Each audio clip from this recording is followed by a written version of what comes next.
తొందరపాటు తెచ్చిన తంట. ఏం తంట తెచ్చిందో చూద్దాం. ఒకరోజు రామయ్య సోమయ్య సంతకు వెళుతున్నారు. అలసిపోయి ఒక చెట్టు కింద కూర్చున్నారు. పాయసం చేయడానికి ఏమేమి కావాలో అడిగాడు సోమయ్య. ఏమేమి కావాలో చెప్పాడు రామయ్య. ఇదంతా చెట్టు మీనున్న 2 పిట్టలు విన్నాయి. పిట్టలు కూడా పాయసం చేసుకోవాలనుకున్నాయి.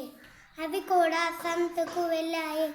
కాల్సిన బెల్లం, రవ్వ, పాలు, నెయ్యి, ద్రాక్ష, జీడిపప్పు తెచ్చుకున్నాయి.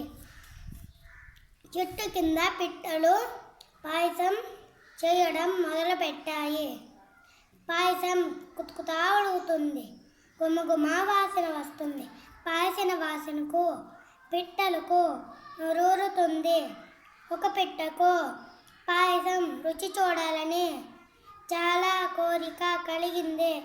రెండో పిట్ట వాడుస్తుండా వినకుండా పాయసాన్ని ముక్కుతో పీల్చింది. ఇంకేముంది, పిట్ట మూతి కాలింది.